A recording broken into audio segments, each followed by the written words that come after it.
السلام عليكم.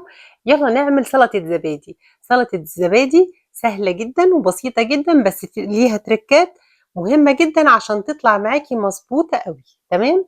أول حاجة معانا زبادي ومعانا ملح ونعناع، ومعانا كمان خيار وتوم ونص ليمونة، وهقول لكم دلوقتي هنستخدمهم ازاي. طبعا حضرتك ممكن تبشري الخيار على المبشرة، بس الحقيقة أنا ضربته كده في المطحنة الصغيرة دي. هي مش بتعصر الخيار ولكن بتخليه زي المبشرة كده بالظبط. تمام. فيعني حبيت أسهل على نفسي وعملته كده.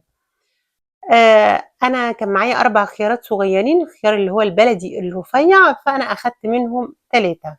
تمام. بالشكل ده.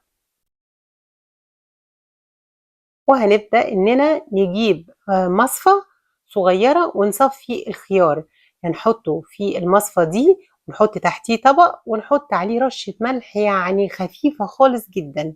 تمام. وهنبدأ بالشكل ده كده اهو ننزله كله. وطبعا كمية الخيار حضرتك بتتحكمي فيها، في ناس بتحبه قليل وفي ناس بتحبه كتير في السلطة دي. انا بحبه يكون واضح، بس هي رشة خفيفة خالص كده من الملح. تمام. هنبدأ بقى هنا نجيب حاجة كده زي دي يعني زي البندانة الصغننة دي أو الفوطة الصغننة دي. دي زي يعني زي ما تقولي عاملة زي الشاش، بس إيه يعني أتقل سنة. أنا دي باخلّيها للحاجات اللي زي اللبن وباصفّي فيها حاجات كده، ودايمًا نضيفة ومُعقّمة. تمام. هافضّي فيها الزبادي وتحتها مصفى وطبق غويط. هنكمّل كمية الزبادي اللي إحنا عاوزينها بالشكل ده. الزبادي على سلطة الزبادي عشان تنجح مع حضرتك لازم تصفّي الزبادي كويس، لإن الزبادي مهما كنتِ مصفية الخيار هو هينزّل مَيّة، لإن الزبادي لو حضرتك بتاخدي بالِك لمّا بتاخدي من العلبة وتقفليها بتيجي تفتحيها تاني تلاقيها عاملة مَيّة. إحنا بقى مش عاوزين كده، إحنا عايزين السلطة بتاعتنا تطلع كريمي وجميلة. شُفتِ المَيّة اللي نزلت من الزبادي؟ هو ده اللي إحنا عاوزينه بالضبط. تمام. فده من أسرار نجاح سلطة الزبادي. تمام. هنيجي بقى هنا أهو بعد ما سِبناها وصفِّت كويس، هنيجي ناخد الزبادي بتاعنا ده، ودايمًا الفوط بتاعة أو اللي هي قطع القماش اللي بتستخدميها للأجبان وللزبادي، بعد أمّا بتغسليها وبعد كده بتعقّميها كده تنشّفيها كويس، وتحطيها في أكياس اللي هي الزيبلاك وتقفلي عليها دايمًا بحيث تفضل نضيفة. تمام. هنيجي هنا بقى نعصر الخيار، وطبعًا نقطة الملح اللي حطيناها عليها دي بتساعد جدًا في إن المَيّة تخرج منه بكل سهولة. طبعًا إحنا مش حاطين ملح كتير، فتقدري حضرتك ممكن تستخدميه لبشرتِك يعني زي ماسك كده والّا حاجة. طيب هنيجي بقى هنا بالشكل ده كده. هنبدأ بقى إننا إيه، نحط الخيار على الزبادي، وهنبدأ بقى نجيب التوم، وهنحط تقريبًا بتاع يعني قولي فصين 3 من التوم على حسب حجم التوم عندِك. لو التوم كبير كفاية أوي إنِّك تحطي 3 فصوص من التوم. تمام. بالشكل ده.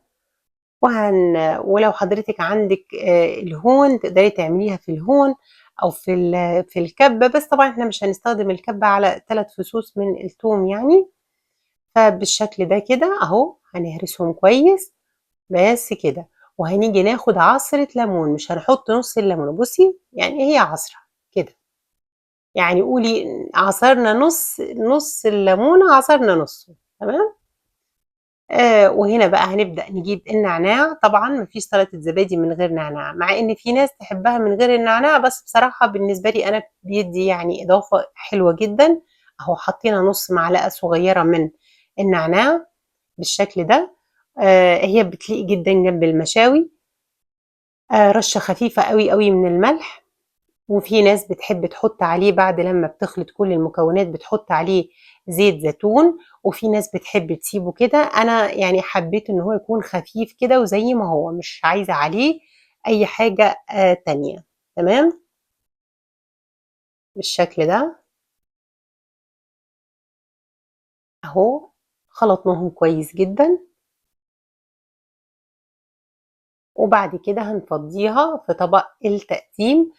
زي ما قلت لحضرتك هي بتليق جدا مع المشاوي، بتبقى حلوة جدا جنبها، وممكن كمان جنب كفتة أكتر من المقالي. يعني هي بتليق أكتر مع المشاوي أكتر من المقالي، والحقيقة إنها بتليق أكتر كمان مع يعني أطباق التشيكن أكتر حاجة، يعني مع أطباق الفراخ هتلاقيها بتليق معاكي جدا. إن شاء الله تجربيها وتعجبك، وإن شاء الله تقولي لي كده في التعليقات ايه رأيك في التركات اللي احنا قلناها. انا قدمتها مع شيش طاووق ورز اصفر، وهحط لكم الوصفة دي اللي هي بتاعت الشيش طاووق والرز الاصفر تحت الفيديو ده. هتلاقيها حضرتك في الديسكريبشن بوكس، هتلاقيها موجودة عندك، وان شاء الله تجربيها. والسلام عليكم ورحمة الله وبركاته، واشوفكم في فيديو جديد. ولايك وشير وسبسكرايب على اليوتيوب لو عجبك الفيديو. مع السلامة حبايبي.